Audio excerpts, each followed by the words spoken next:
Hello again, and welcome to April's Book Corner, episode 5. Whoop whoop. So we are going to continue reading from Chicken Soup for the Soul. Find Your Happiness. I believe we are on officially chapter 5.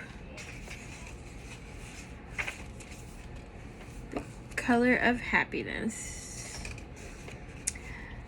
I would not waste my life in friction when it could be turned into momentum. Frances Willard.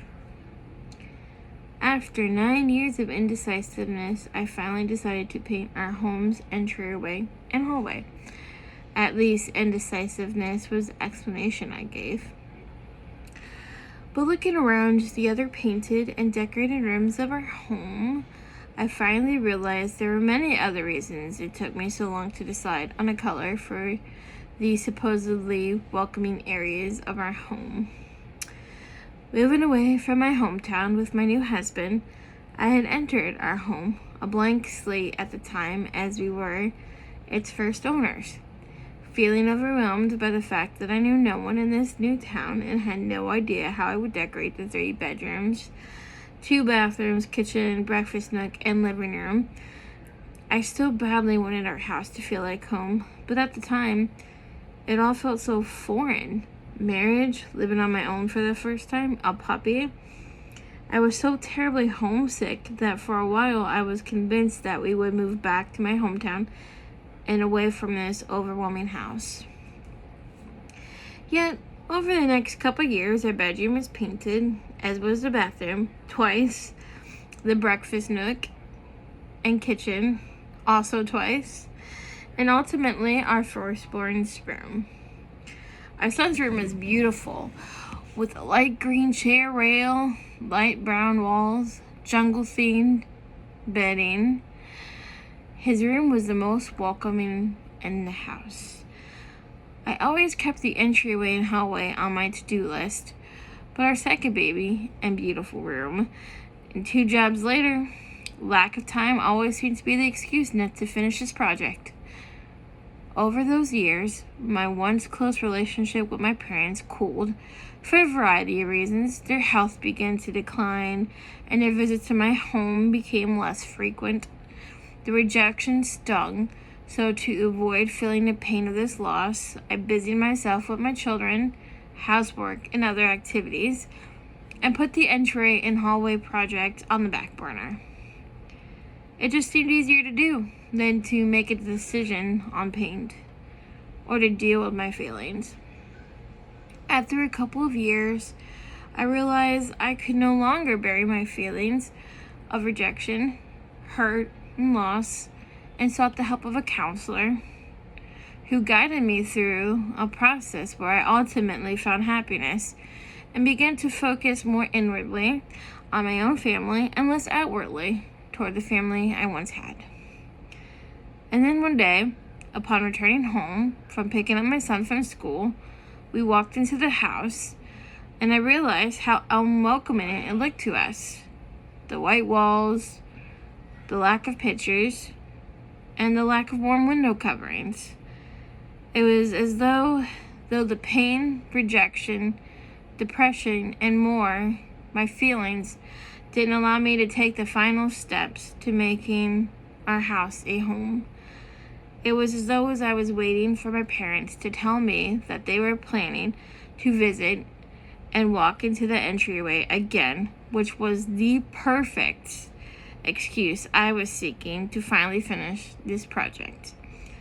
But my journey towards accepting that my parents would never visit my home again, that I may never be fully accepted by them again, and that my husband and children were the most important members of my family, finally revealed what I needed to do: paint away the past and look forward to a beautiful future with my family. It seemed that my husband was just as excited about this final transition. He happily helped me paint over these white walls, remove the white blinds from the windows in preparation for warm colored curtains, and reveled in the transformation,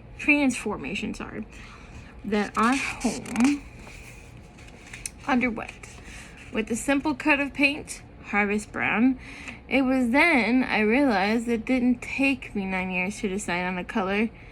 It took me 9 years to finally look inside my home for happiness and not outside of it. Heather McGowan.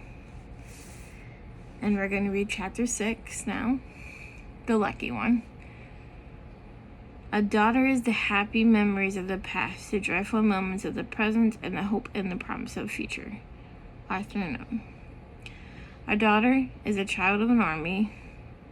Her mother is an army nurse. I am an army lawyer, a JAG officer. Though 3 individual deployments to Afghanistan and Iraq, I've learned that our greatest path to happiness is the unifying joy of our 5-year-old, who over the course of many trials and separations continued to redeem us. She is what makes us lucky. Emma was born in 2006 during a bitterly cold upstate New York winter, 10 days before I deployed to Afghanistan. 5 months later, her mother was deployed there also. Emma landed like so many other military children with her grandparents, the youngest resident of the Bethany Village retirement community in Mechanicsburg, Pennsylvania, the ward of my 86-year-old father and 77-year-old mother. She became one of the community's most popular residents, the instant delight of grandmothers and fathers alike, who are drawn to the youth and smiles of a 5-month-old. It is difficult to articulate the all-consuming guilt a parent feels when leaving an infant behind. It was particularly hard on her mother. Of course, we chose this life, despite its inconveniences and separations, out of a genuine belief that the military service was something that mattered, to be part of the moral reserve where values like sacrifice, honor, selfishness, and integrity still matter. Our fidelity to those values would be dearly tested. If you've ever had left a baby behind for a combat zone, well, it just isn't easy. I returned from Bagram and Kangaroo 8 months later to reclaim a child I hardly knew and was arguably unqualified to care for without some sort of adult supervision. It was Emma, me, and 2 Wheaton Terriers, 370 miles for the nearest family member. I will forever be grateful for the support from my boss's wife, who graciously checked in, providing advice such as not to feed hot dogs to an 8-month-old, and otherwise make sure I didn't do anything shockingly stupid. And yet, despite the endless days, the bottles and diapers, and lost weekends and sleepless nights, missing meetings, and a worn-out BlackBerry, I ended each long day feeling as though something meaningful had happened between Emma and me. We survived. We thrived. And we would wake up the next morning to do it all over again. In truth, I felt almost indescribably lucky for the time alone with her. So each night from those days forwards, while we waited her mother's return from Afghanistan the following year, I would look down in utter amazement at this gorgeous daughter of mine and quietly ask her, why am I so lucky? And then I would softly answer, because I have you. I had Emma. Mom was a world away, the family was a day's drive away, in the cold and snowy Watertown winter of 2006-2007. It was just the 2 of us and the dogs. Looking back, it was the most indelibly memorable periods of my life.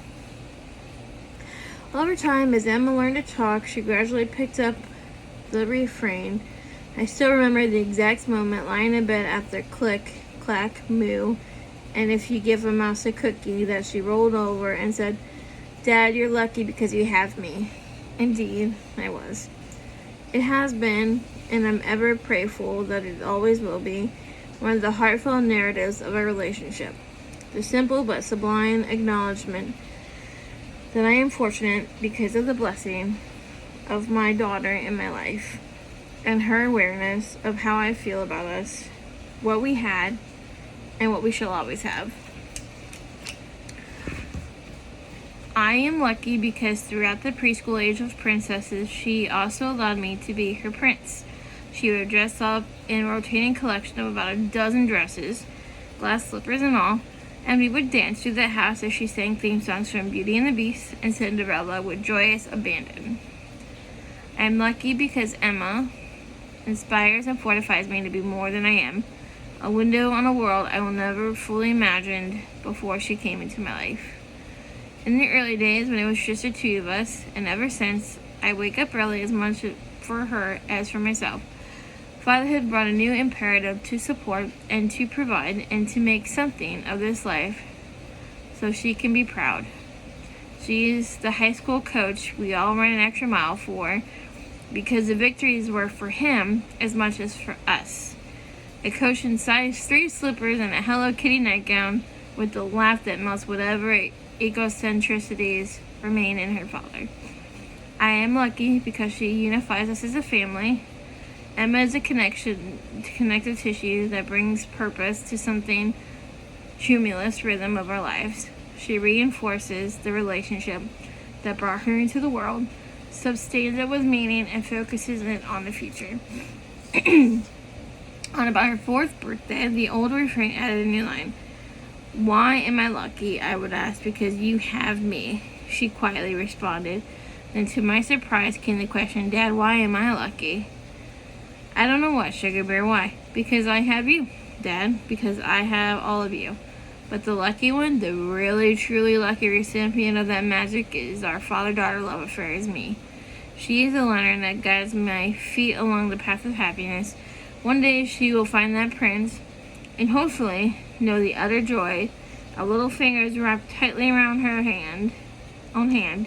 The magic will continue through her. Lucky until the end. Colonel George R. Smalley. And there you have it. Next episode is episode 7. Have a good one.